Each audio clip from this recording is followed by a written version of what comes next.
सीमा हैदर, इस पाकिस्तानी खातून के बारे में कल मैंने एक वीडियो बनाया, इसी तरह मैंने एक ट्वीट भी किया और तफसील से बताया कि खातून सिर्फ प्यार मोहब्बत की कहानी लेकर भारत नहीं आई है बल्कि ख़तरा बन सकती है। जासूस बनकर आई है। ISI की जासूस होने में कोई शक नहीं। इस खातून के लबो लहजा, इसका रवैया, इसके अंदाज को देख कर लग रहा है कि कोई मामूली खातून नहीं है, क्योंकि ये पाकिस्तान से शारजा जाती है, वहाँ से काठमांडू आती है, फिर वहाँ से इंडिया आती है और हिंदुस्तान की राजधानी दिल्ली के करीब नोएडा में 2 महीना तक रहती है। किसी को पता तक नहीं चल पाता। इस खातून के पास 6 पासपोर्ट है, कई तरह का आधार कार्ड बना रखा है। बगैर वीज़ा के इसने इंडिया में एंट्री कर ली। ये सब आसान नहीं होता है। अपने 4 बच्चों के साथ आ गई, उसके टिकट का इसने इंतज़ाम किया, इतना खर्च किया। ये सब पॉसिबल नहीं है और भारत के खिलाफ एक साजिश है। जब मेरी ये वीडियो पब्लिश हुई, इसी तरह मैंने एक ट्वीट किया तो BJP IT सेल या इसी तरह संघ के एजेंडा को जो लोग सोशल मीडिया पर प्रमोट करते हैं, उन्होंने मुझे ट्रोल करना शुरू कर दिया। मेरे एक ट्वीट पर 1000 से ज़्यादा कमेंट्स आ गए। जगह जगह मुझे टारगेट किया गया कि मैं समझता हूं कि तुम्हारी प्रॉब्लम क्या है, तुम्हें हिंदुस्तान से मोहब्बत नहीं है, तुम ये सारी बातें भारत की मोहब्बत की खातिर नहीं कह रहे हो, बल्कि तुम्हारी प्रॉब्लम यह है, तुम्हारा दर्द यह है कि ये औरत मुसलमान थी और अब हिंदू बन गई है, इसने अपने 4 बच्चों को हिंदू बना दिया है। ये तुम्हारा दर्द है, ये तुम्हारी परेशानी है और इसलिए तुम इसको दूसरा रास्ता दे करके ये बताने की कोशिश कर रहे हो कि भारत के लिए ख़तरा बन सकती है। और जम करके इन लोगों ने मुझे गालियाँ दी, धमकियाँ दी, ट्रोल किया। लेकिन अब ये बातें कई बड़े बड़े जर्नलिस्ट भी कर रहे हैं, पुलिस भी अब एक्टिव हो गई है और मुल्क की जो एजेंसियाँ हैं उन्होंने भी अब जाँच करने का फैसला कर लिया है। क्योंकि औरत दावा कर रही है कि सिर्फ 5वीं पास है, लेकिन इसकी गुफ्तगू का जो तरीका है वो लगता नहीं कि सिर्फ 5वीं पास है। यह औरत अंग्रेजी अच्छी बोल रही है, शानदार लबो लहजा में मीडिया को फेस कर लेती है। अच्छे महिलाओं की हिम्मत नहीं होती मीडिया को फेस करना और इन्हीं चीज़ों ने जांच एजेंसियों को शक में डाल दिया है। इसी तरह इसके पास 6 पासपोर्ट पाए गए हैं, एक आधार कार्ड पाया गया है जो सचिन के, जिस पर नाम पहले से तब्दील है सीमा सचिन। इस तरह की और भी चीज़ें पाई गई है। इसका जो पहले वाला मोबाइल था वो टूटा हुआ है, कई सिम कार्ड इसके पास पाए गए हैं। इसके अलावा ये खबर आ रही है कि इस खातून का भाई पाकिस्तान फौज में है और पाकिस्तान फौज में इसका भाई, उसकी बहन है। तो ये बातें और बता रही है।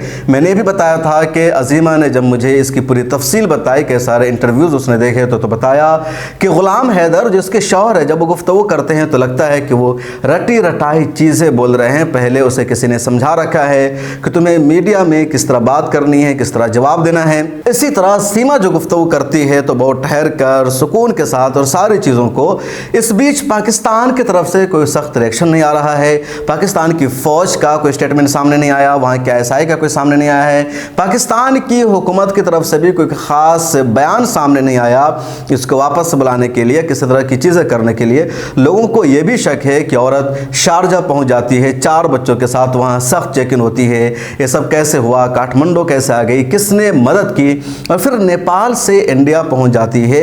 बिहार से दिल्ली, हिंदुस्तान में किसी लेडी का आना मुश्किल हो जाता है, उसको किसी मर्द के सहारे की ज़रूरत पड़ती है और वो अकेली होती है। तब यहाँ 4 बच्चों के साथ आ गई तो कोई ना कोई है जो इसकी मदद कर रहा था, इसको सपोर्ट कर रहा था। और इतना भी नहीं होता कि नेपाल भारत की सरहद को कोई खातून या कोई भी शख्स क्रॉस करे और पुलिस उसको यूं ही छोड़ दे जब वो नाम बता दे कि मैं हिंदू हूँ, मेरे बच्चों जैसा नाम हिंदू है।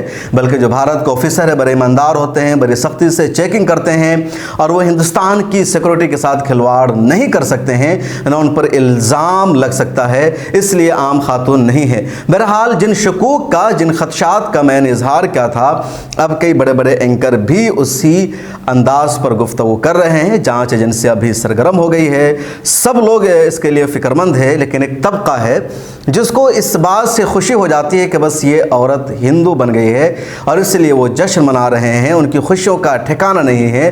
गदर 2 का नाम दिया जा रहा है, इसको बहादुर करार दिया जा रहा है, सेलिब्रेट किया जा रहा है। लेकिन सुनो मेरे दोस्तों, ऐसा ना हो कि इस खुशी के चक्कर में और बड़ी मुसीबत पड़ जाए।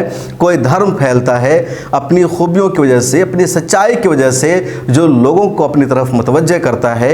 और जो जासूसी होती है वो इसी अंदाज की होती है कि कई लोग उसका धर्म इख्तियार कर लेते हैं, उसमें घुल मिल जाते हैं और फिर बड़ा राज फाश कर देते हैं। इसलिए सेलिब्रेट तुम करोगे, नुकसान पहुंचाओगे और ये भारत से मोहब्बत नहीं गद्दारी है।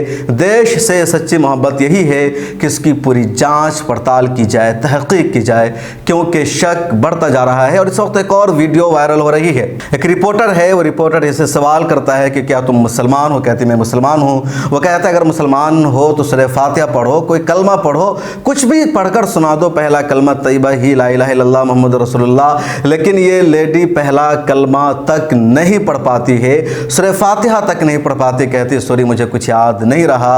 और ऐसा पॉसिबल नहीं है किसी मुसलमान के ताल्लुक़ से। और अब ये पाकिस्तान की मुसलमान है। अगर ये सच में मुसलमान है पाकिस्तान की, तो फिर पाकिस्तानियों के लिए शर्म से डूब मरने का मकाम है, क्योंकि पाकिस्तान बना था कलमे तैयबा के नाम पर, इस्लाम के नाम पर। उस पाकिस्तान की ऐसी मुसलमान खातून है जिसको एक सूरत याद नहीं, ला इलाहा इल्लल्लाह मुहम्मद रसूलुल्लाह नाम नहीं, फिर पाकिस्तान का फ़ायदा किया।